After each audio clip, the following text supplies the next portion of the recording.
Okay, everyone, if you could raise your hand, I'll get to as many people as possible. Let's start with Brennan Rupp, followed by Brandon Sudge. Hey, Coach Smart. I'm just wondering, what can Eric Stokes bring to an NFL secondary? Well, speed, and more speed is the first thing he can bring. But he's a high character young man that's done so much in our program. People talk about the value on the field and the plays he's made and the speed he has. But for all those things he's great at, he's a lot better person than anything else. He's a guy that goes and works at the Boys and Girls Club. He reads to young kids across Athens, and he's a big brother to a sister that I know means a lot to him. So he's been a lot to our organization. He'll mean a lot to the next organization he goes to, both on and off the field. Hey, Kirby, I know we talked about Richard a lot over these past few months, but can you speak on what it was like for you guys as coaches to see him perform and healthy out there on a televised stage and things like that? Is that her name? I was happy for all the guys. I mean, I know you're asking specifically about Richard, but it was great to see him get back out there, have fun. I think what you love about Richard so much is his personality.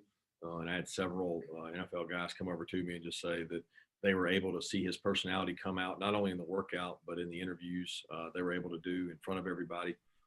Probably the biggest compliment I got all day was a couple guys, GMs, came over and just said, hey, look, this group did a tremendous job walking up in front of us. And Richard was one of those guys to get to go up and get in front of them and kind of answer questions in front of 70 to 80 of your peers. That's pretty intimidating. And I thought they did a great job. Okay, let's go to Mark Weiser, followed by Pranav Rama. Kirby, I know so much is made of 40 times. I guess GPS numbers or a metric that comes up now for these prospects. Is that data that is shared with teams from games or practices? And what kind of useful tool is that? It's very useful for us. We don't typically share that information out. So unless they're squeezing it out from somebody leaking it, we don't give that information out. We tend to share information that only helps our players. And in some cases it would help. In some cases, they may be consecutive practices in a row, so we don't share all that out. But it certainly helps us because it helps us when we need to pick up and when we need to cut back volume-wise.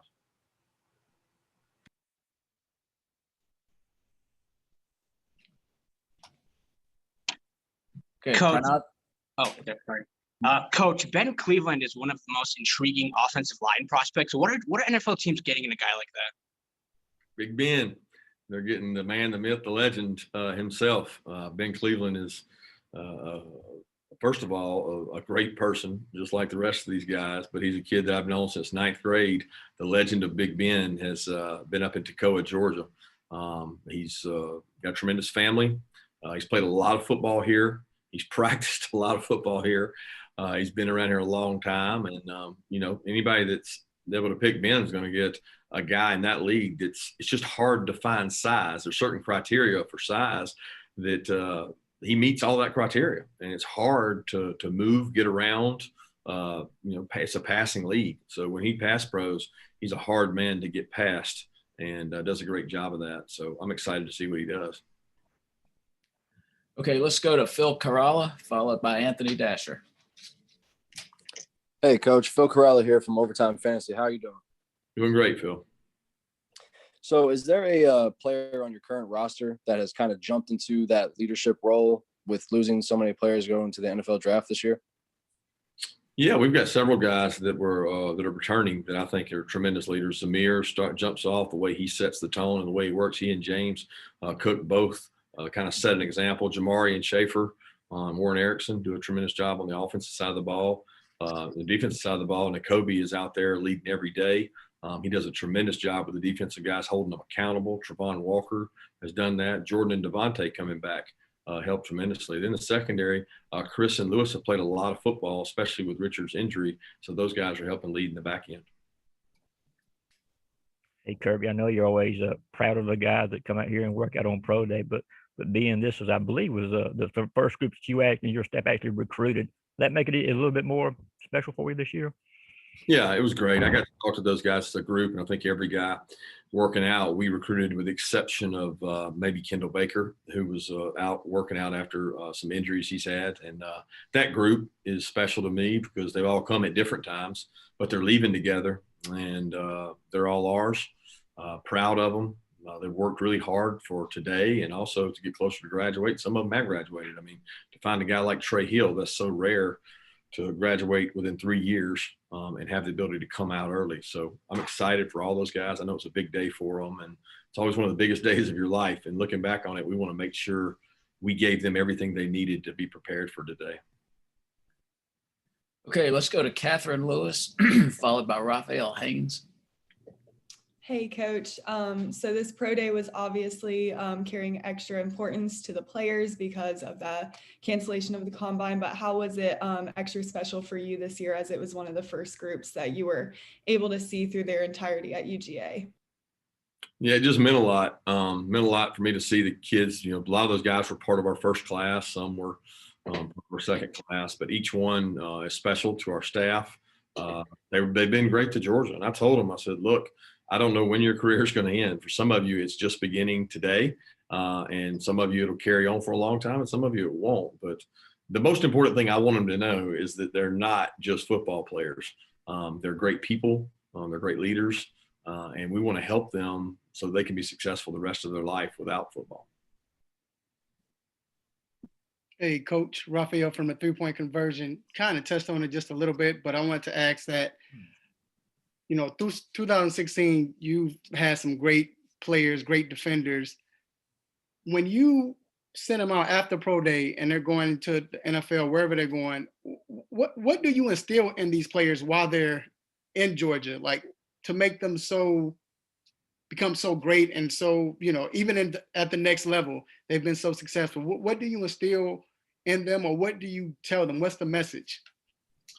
Well, the core values for us are to come here, graduate, be part of something bigger than yourself. And it's not all about you, and it's not really all about the NFL. We may inherit a young man that all his ambitions are is to go to the NFL. We hope by the time he leaves, he understands the importance of a career outside of football, and he understands how to develop as a football player. We always say you're trying to develop 3 careers while you're here, and football is just one of those. And we want them to be better men by choosing Georgia. And I pride myself on the whole person more than just the whole player. And we failed these young men if we don't do more than just coach them football. And that's big for me. And today is about the measurements in the football, but the mental side is so important to these NFL teams now. And so many of them come and talk about our guys' ability to communicate. And we try to force that on them when they get here, so when they leave, they're prepared. Okay, let's go to Adam Mack, followed by Chip Towers. Hey, Coach, how's it going? Great. What did you see that made you want to switch Mark Webb from wide receiver to cornerback? And do you think he has the capability to make the switch again and play wide receiver in the NFL? Mark was a kid that came in from Philly and was really just a versatile player. The first thing he has is toughness. He's got really good ball skills. We had a very crowded wide receiver room when he got here.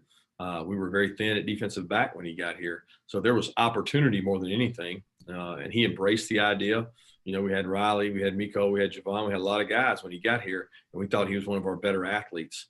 And we knew he would be a good matchup guy because of his size and his physicality. And he proved to do that. He grew as a player, he got better as a player, and has developed a lot. As far as switching back or going back, that's not something for me to debate really, because I didn't get to see him develop as a receiver. We developed him as a defensive back. Yeah, Kirby, you guys had a dozen or so guys working out here today. Your teams have been well represented in the draft every year. How much is that a competitive part of what you're doing? I mean, like, you're a football coach, you're trying to turn them into professional football players. How much is that part of what you're trying to achieve here? Well, it's not the most important thing, Chip. Obviously, I think I hit on the most important thing to me is that we develop them as men of character, get a great education, graduate. But I'm also cognizant of their ambitions, and their ambitions most times are to have an opportunity at the NFL. And each one of them will probably be approached and be drafted differently. Each one of them has a different long-term career path. I don't know what each one of those is going to be. I just want them to feel good that I had a good experience at Georgia, and that the Coach Smart staff at the University of Georgia has been there for me and has promoted me to give me this opportunity to go do what I want to do. I want to be there for these guys long beyond today when they get through playing. Okay, let's go to Alex Alex Fleming, followed by Mike Griffith. Coach Smart, this is nothing new to you. Oh, sorry, Alex Fleming, Florida Sun. Coach Smart, this is nothing new to you. From your days in Alabama, now being the head coach of Georgia, you've seen a lot of premier NFL talent come from the college ranks. If you had parting words to give to Stokes or Ben or Webb, what would you tell them about the next level? Be prepared for adversity, that nothing comes easy. And they'll tell you they took the big step to come here, and one of the largest steps you take is from high school to the SEC level. Well, the next highest step is going to be SEC to the NFL. Competitive nature of things. You're going into a less than 1% group of athletes, so everybody's talented.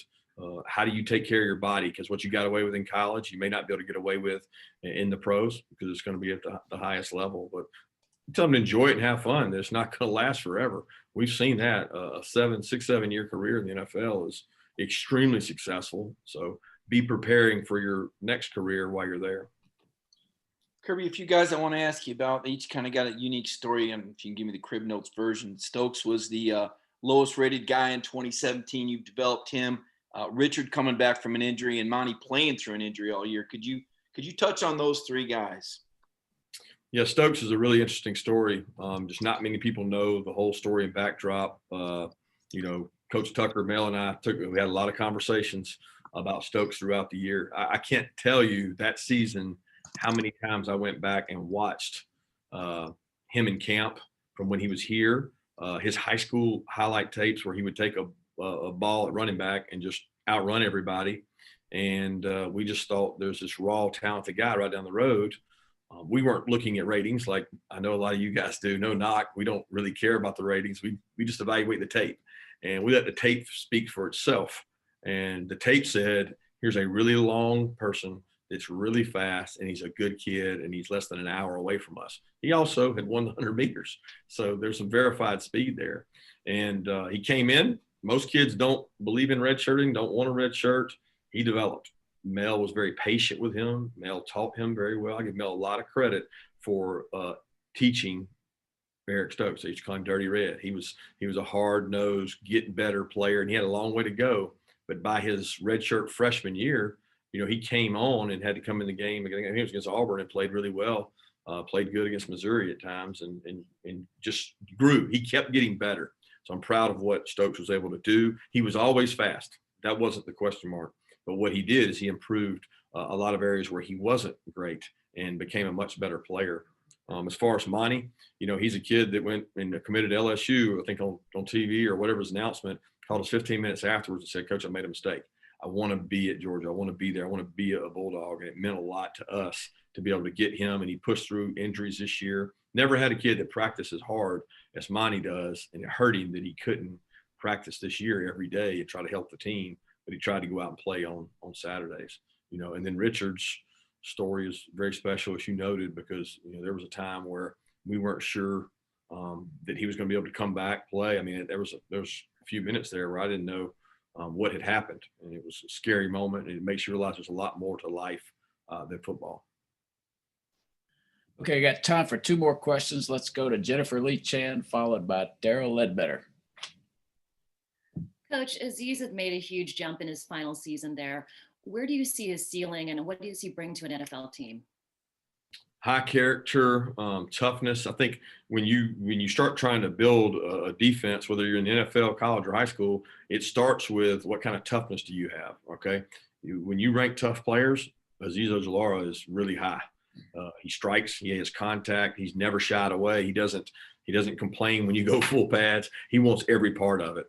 He's a high character player off the field. He's going to be an asset in the locker room. He makes your whole team better, but he's also talented. So I'm excited to see where he goes. Somebody's going to get a great young man in Azeez.